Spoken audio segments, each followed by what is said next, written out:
Hello friends, आज हम विभिन्न प्रकार की रासायनिक अभिक्रियाओं के बारे में अध्ययन करेंगे। दोस्तों, सामान्यतः रासायनिक अभिक्रियाएं 4 प्रकार की होती हैं। संयोजन अभिक्रिया, जिसे संयोग अभिक्रिया भी कहते हैं। दूसरा, वियोजन अभिक्रिया, जिसे विच्छेदन या अपघटन अभिक्रिया भी कहते हैं। तीसरा है विस्थापन अभिक्रिया और चौथा है युग्म विस्थापन अभिक्रिया।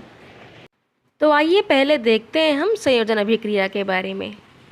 दोस्तों, जिस रासायनिक अभिक्रिया में 2 या 2 से अधिक अभिकारक से केवल एक उत्पाद का निर्माण होता है उसे संयोजन अभिक्रिया कहते हैं, जिसे हमने सामान्य सूत्र A+B क्या दे रहा है, AB दे रहा है, इस प्रकार से दर्शाया है। उदाहरण के लिए अमोनिया व हाइड्रोजन क्लोराइड गैस, इनकी अभिक्रिया से अमोनियम क्लोराइड यह लवण सफ़ेद रंग के गैस के रूप में निर्मित होता है। यहाँ पर अमोनिया व हाइड्रोजन क्लोराइड ये 2 अभिकारक हैं और अमोनियम क्लोराइड यह उत्पाद है। दूसरा उदाहरण, मैग्नीशियम धातु के फीते को हवा में जलाने से हवा में उपस्थित ऑक्सीजन से मैग्नीशियम की अभिक्रिया होती है और मैग्नीशियम ऑक्साइड का सफ़ेद चूर्ण तैयार होता है। चूने को जब पानी में डाला जाता है तो बुझा हुआ चूना बनता है, अर्थात कैल्शियम ऑक्साइड को पानी में डालने पर कैल्शियम हाइड्रोक्साइड का निर्माण होता है।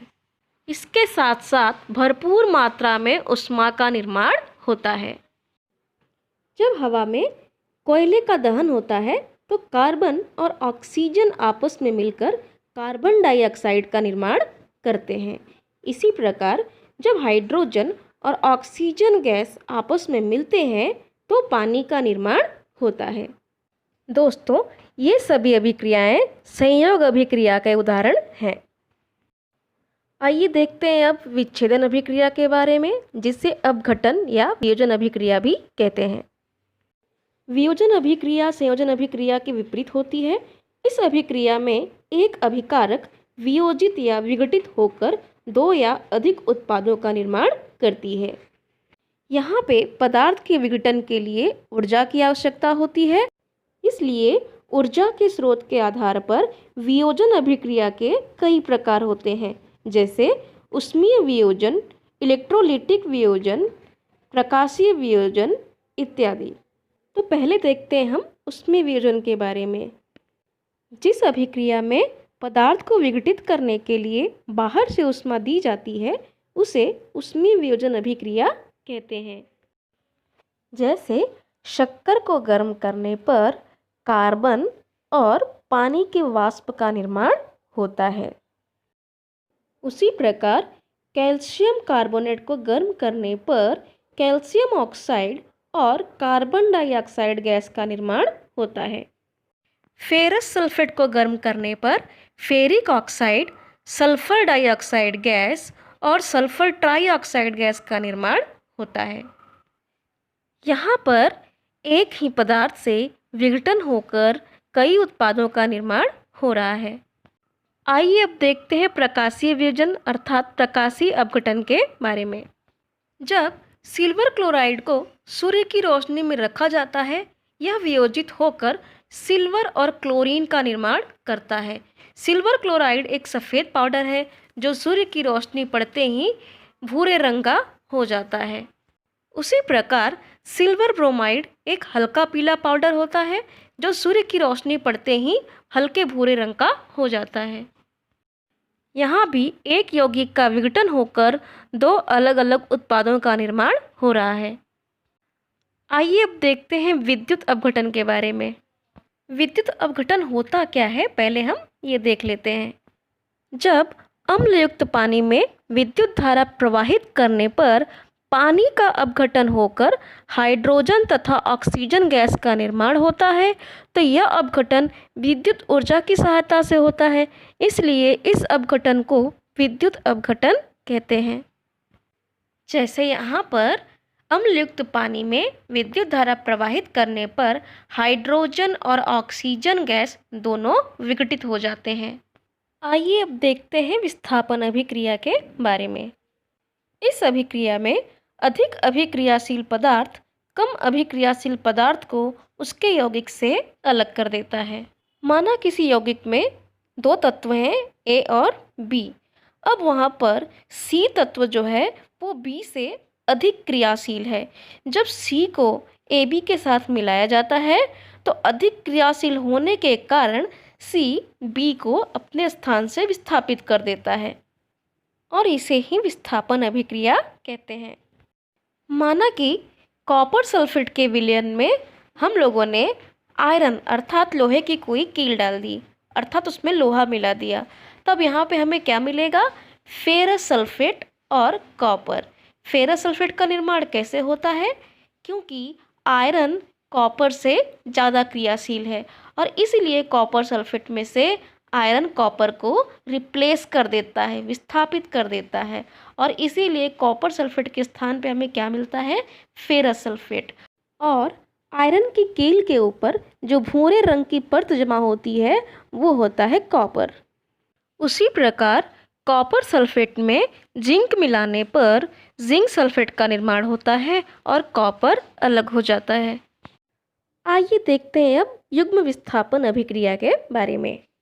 जिस अभिक्रिया में अभिकारी पदार्थों के आयनों की अदला बदली होकर अवक्षेप तैयार होता है उस अभिक्रिया को युग्म विस्थापन अभिक्रिया कहते हैं। जैसा कि आप देख रहे हैं ए बी और सी डी ये दो यौगिक हैं और आपस में अभिक्रिया करने के बाद बी का स्थान सी ने ले लिया है और सी का स्थान बी ने ले लिया है। उदाहरण के लिए सोडियम सल्फेट और बेरियम क्लोराइड की अभिक्रिया होने पर बेरियम सल्फेट और सोडियम क्लोराइड का निर्माण होता है। इस अभिक्रिया में सल्फेट आयन और क्लोरीन आयन इन दोनों ने आपस में अपने स्थान की अदला बदली की है। उसी प्रकार दूसरे उदाहरण में पोटेशियम क्रोमेट और बेरियम सल्फेट की अभिक्रिया हो रही है। फलस्वरूप क्या निर्माण हो रहा है? पोटेशियम सल्फेट और बेरियम क्रोमेट।